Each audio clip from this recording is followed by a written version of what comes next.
Today I'm going to tell you a story from the mid 1980s.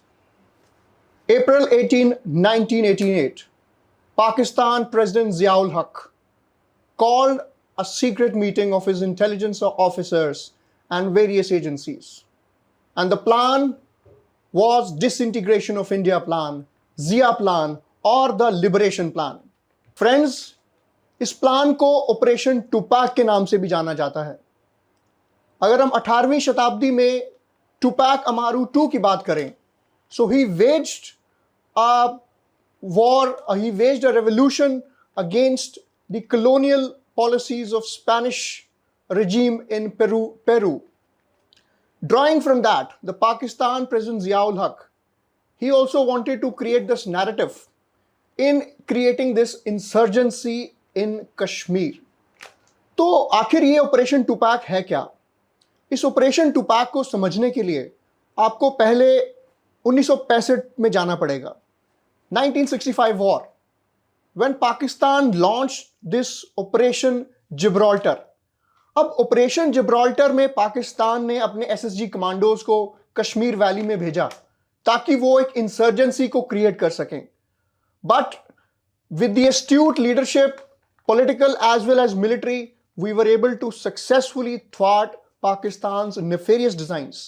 Cut to 1971, we were able to create Bangladesh, another country. Pakistan could not take this too compassionately. Pakistan को ये चीज जो Bangladesh creation के बाद पाकिस्तान के लिए बहुत बड़ा धक्का था. And then the policy of Pakistan changed because Pakistan realized कि अब वो फुल ब्लोन वॉर करके इंडिया को नहीं हरा सकते हैं.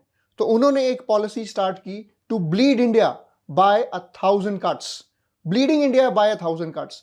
एंड उनको वो जो अपॉर्चुनिटी मिली 1987 में, 1987 elections were rigged, allegedly rigged, और वो जो कश्मीर वैली में इंसर्जेंसी क्रिएट होने का जो अपॉर्चुनिटी मिला उनको, उसका उन्होंने ऑपरेशन टुपैक लॉन्च करके एक बड़ा ही इस्तेमाल किया उस चीज का. अब पाकिस्तान ऑक्युपाइड कश्मीर में और बाकी एरियाज में उन्होंने टेरर लॉन्च पैड्स को शुरू किया और वहां पे जो ट्रेनिंग दी जाती थी, that training was a very systematised staircase model. Staircase model क्या है? जिसमें स्टेप बाय स्टेप आपको पहले इस्लामिक जिहाद में जाना है and then you wage full blown war against India. तो उसके ट्रेनिंग का जो पहला हिस्सा था, दैट इज दौराए आम. दौराए आम में क्या किया जाता था? कुछ लोगों को चुना जाता था जिनकी रेडिकल टेंडेंसीज थी, who were susceptible to radicalism. फिर उनको इस 21 दिन के प्रोग्राम में ट्रेन करके, they were trained in bomb making, local materials का इस्तेमाल करके बॉम्ब कैसे बनाया जा सकता है. उनको फर्स्ट एड का भी ट्रेनिंग दिया गया. For example, if they are injured, how they are able to survive. They were trained in map reading, cartography, all of these things. अब दौराए आम में जो मर्सिनरीज अपना मेटल प्रूव करते थे, अब उन मर्सिनरीज को नेक्स्ट स्टेज में ले जाया जाता था. दैट वाज दौराए खास. नाउ दौराए खास was a 3-month extensive training program where these mercenaries, these mujahids, they were trained in POK, various training camps. और इस एक्सटेंसिव ट्रेनिंग रेजिमेंट के बाद the next plan was दौराए सुफा. दौराए सुफा was the radicalization religious indoctrination program that was started by, इसमें आपके जो मौलवीज थे, जो उलेमास थे, उनको लाया जाता था ताकि इनको इंडोक्ट्रिनेट किया जा सके. अगर मैं बात करूं ज़ैबुद्दीन अंसारी या अबू जुंदल की, who was the conspirator in 2611, he was also trained in one of these training modules. तो आप ये देखिए किस तरह से ISI ने किस तरह का इंटेंसिव ट्रेनिंग प्रोग्राम बना रखा है ताकि वो यहाँ से यूथ को ले जाके कश्मीर वैली से वहां जाके उनको रेडिकलाइज किया जाता था, प्रॉपर ट्रेनिंग दी जाती थी ताकि वो स्लीपर सेल का हिस्सा बन सके. एक और इस ट्रेनिंग का एक पार्ट था दौराए रिब्बत. That was in enhancing their intelligence capabilities.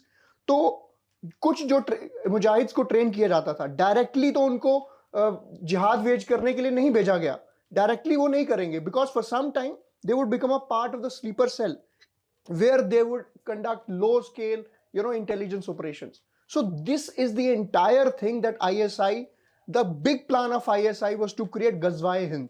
So this you have to understand. अब ये सारी चीजें हो रही थी 1990 के दशक में. Now cut to 9/11. When 9/11 happened, तो उसके बाद पाकिस्तान के ऊपर एक अमेरिकन प्रेशर भी आया.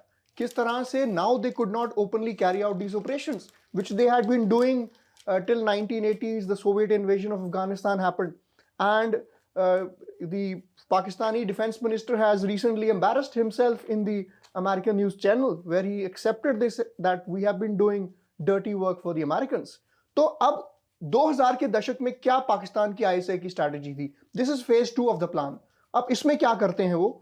आपने सिमी का नाम जरूर सुना होगा, student Islamic movement of India, which was founded in 1977.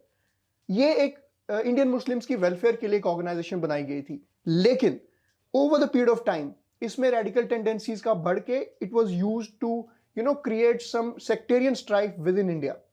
अब आईएसआई ने क्या किया? सिमी के नेटवर्क, सिमी के बैन होने के बाद सिमी के नेटवर्क्स का इस्तेमाल करके और दाऊद इब्राहिम का जो अंडरवर्ल्ड का जो माफिया नेटवर्क था, दोनों को कोलैबोरेट करके एक नया फ्रंट क्रिएट किया जिसका नाम पॉपुलर फ्रंट ऑफ इंडिया था in 2005. Now see, now what they are trying to do, they are trying to channelize Indian Muslims who are vulnerable, who can be easily sabotaged or subverted, to create a strife within India. और बहुत सारे bomb blast India में हो, वाराणसी में, बॉम्बे में, German bakery blast, all of these things happened. Now in 2007, in this vein only, Pakistan ISI also started this Indian Mujahideen. Now in this decade of 2000s, the Popular Front of India and the Indian Mujahideen were able to conduct lot of operations, and pressure cooker blast के बारे में आपने सुना होगा. 2012-13 तक this plan of action of ISI also got saturated, and now post 2014 the ISI had a new plan. Now what they wanted to do, now they wanted to go away from the Islamic connotations like Lashkar-e-Toiba and Jaish-e-Mohammed. अब उन्होंने क्या किया? They try to use the global narrative of anti-fascism, कि उन्होंने ये एक depict करने की कोशिश की कि इंडिया में जो फाशिज्म है उसके अगेंस्ट अब अंदर से ही लोग लड़ रहे हैं. और दो ऑर्गेनाइजेशंस, जो पुरानी ऑर्गेनाइजेशंस हैं, उनको रिक्रिश्चियन किया.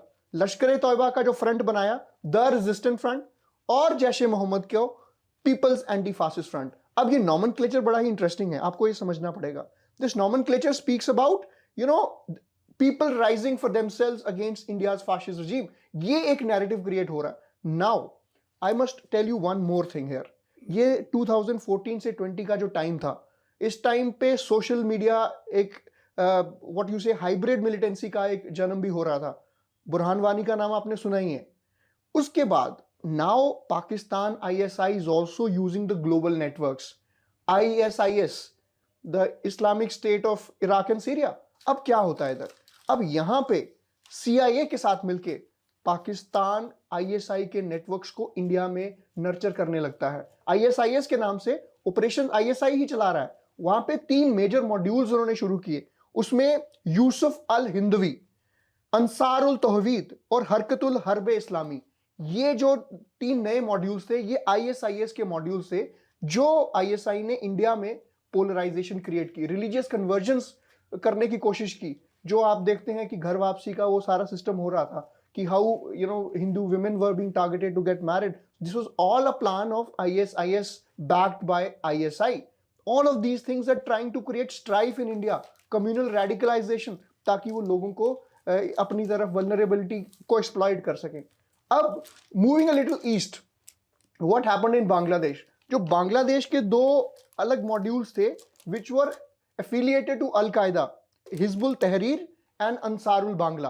Now these two were trying to carry low-scale operations in India's northeastern region, particularly targeting Hindus and creating again a communal strife. Now here we have to understand कि इसमें MSS, जो Chinese intelligence agency है, उसका भी हाथ था, ISI का भी हाथ था, CIA का भी हाथ था. अब इसमें एक और चीज आप ऐड कर दो. CIA का एक बहुत बड़ा प्लान है इंडिया के नॉर्थ ईस्टर्न रीजन में एक कुकी नेशन क्रिएट करने का, which will include parts of Bangladesh, parts of Kuki dominated areas of India and some part of Kuki Chin province of Myanmar. तो ये जो जियोपॉलिटिकल गेम, एस्पियोनेज नेटवर्क जो India के इर्द गिर्द चल रहा है, इसको आपको बहुत गहराई से समझने की जरूरत है. And you as aware citizens must understand that if we stay united, if we are able to fight Psy warfare, this espionage warfare by enemy agencies, spearheaded by ISI and co-assisted by MSS and as well as CIA. अब इसमें एक नया angle और जुड़ गया है. You talk about Turkey. Turkey has been bringing in Hamas fighters in POK. It has been facilitating because Turkey wants to be seen as the leader of the Islamic world. वो अपना उस neo ऑटोनोमिज्म पे जाना चाहता है, Ottoman empire को revive करना चाह रहा है. Mister Erdogan, he wants to create that thing. तो उसमें टर्की का बहुत ज्यादा हाथ है कि वो हमास के फाइटर्स को पीओके में लाया है. और जो ड्रोन वॉरफेयर ये पूरा मिडिल ईस्ट में जिस तरह से होता है उस तरह का नेटवर्क एक इंडिया में क्रिएट किया जा रहा है. इंडिया का रिस्पॉन्स क्या होना चाहिए? India has been trying to forge alliances in the Mediterranean with Greece, Cyprus, Armenia as well as Israel. So we need to understand here that India is fighting a multi front war. हम 2.5 front की war की बात करते हैं, but there is a multi front war. So this is a little bit about how ISI started its operation Tupac and how over the years it has changed forms with international espionage networks at play. I'm sure this will give you a little clarity about how the espionage big game is at work in India to weaken India and to thwart India's response. Thank you so much. Jai Hind.